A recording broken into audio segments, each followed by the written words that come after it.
Hey ho gengs, Pegasus. Tentu sebagian besar dari kita tahu, hewan mitologis dari Yunani yang sangat populer dalam kisah-kisah fantasi yang satu ini. Pegasus adalah seekor kuda jantan bersayap yang dalam mitologi Yunani dipercaya sebagai putra dari Poseidon dan Medusa. Pegasus banyak dijumpai di dalam karya-karya seni, baik dari Yunani, Romawi maupun Mesopotamia.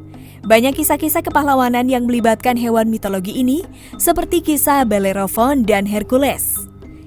Tapi tahu nggak sih gengs, kalau ternyata di Indonesia atau lebih tepatnya di Kabupaten Sumeneb, Madura, Jawa Timur, juga ada loh hewan mitologis seperti Pegasus. Nah, kali ini Pintu Labirin akan membahas Pegasus yang berasal dari Pulau Gara Madura ini dari sisi mitologi dan sejarahnya. Mari kita bahas.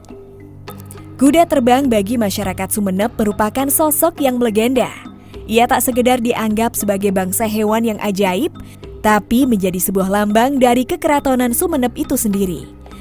Meski keberadaannya sendiri masih berada di antara mitologi dan fakta, dengan secangkir misteri yang tak habis-habis diteguk. Di Sumeneb, kuda terbang dipercaya sebagai kendaraan Joko Tole alias Aryo Kudapanole alias Sacadiningrat III. Salah satu penguasa Sumeneb yang diyakini memerintah pada abad ke-14. Informasi tertulis mengenai ini banyak tertuang dalam buku Babad Songenep, karya Werdi Sastra 1914. Sebelumnya perlu kita ketahui nih bahwa Babad memiliki ciri khas yang tidak sama dengan sistem penulisan sejarah modern. Dia lebih menitik beratkan pada sisi sastra, seni, sehingga lebih banyak menggambarkan tokoh utama dari sisi mistik dan legenda. Di dalam Babad, unsur tradisi lisan atau folklore begitu kuat mengikat. Seperti diceritakan dalam Babad, Joko Tole lahir dengan membawa cahaya yang menyelimuti tubuhnya. Sesuatu yang diyakini di kalangan masyarakat tradisional sebagai pertanda akan menjadi orang besar di kemudian hari. Saat tumbuh di pengasingan, Joko Tole dikenal memiliki kajunilan atau keistimewaan sejak kecil. Ia biasa memasukkan tangannya ke bara api, memijit-mijit besi yang semestinya ditempa dengan alat pandi tanpa merasa kepanasan. Dalam perjalanan hidupnya, Joko Tole dibekali oleh dua senjata, yaitu cemeti dan hewan ajaib berupa kuda terbang, yang diberi nama Megaremeng. Disebutkan bahwa kuda ini adalah pemberian sang paman Adirasa, seorang pertapa sakti dari tanah Sepuh Dewe atau Sepudi. Yang selanjutnya, Megaremeng menjadi teman yang keberadaannya cukup penting dalam kisah kepahlawanan Joko Tole. Singkat cerita, di usia senjanya Joko Tole lebih suka menjauh dari kehidupan duniawi. Itulah sebabnya sebelum mangkat, tahta keraton Sumeneb sudah diserahkan pada sang putra Arya Wigananda. Sedangkan Joko Tole memilih tinggal di pesanggrahannya yang berlokasi di Lapataman Dungkek.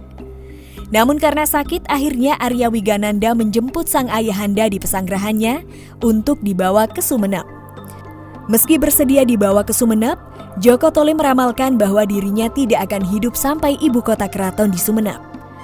Ramalan itu tersirat dalam wasiatnya pada sang putra, bahwa jika ia menghembuskan nafas terakhir di perjalanan, di mana nanti tandu yang membawa jasadnya patah, maka disitulah ia harus dikuburkan. Babad pun mengisahkan Joko Tole wafat di tengah jalan.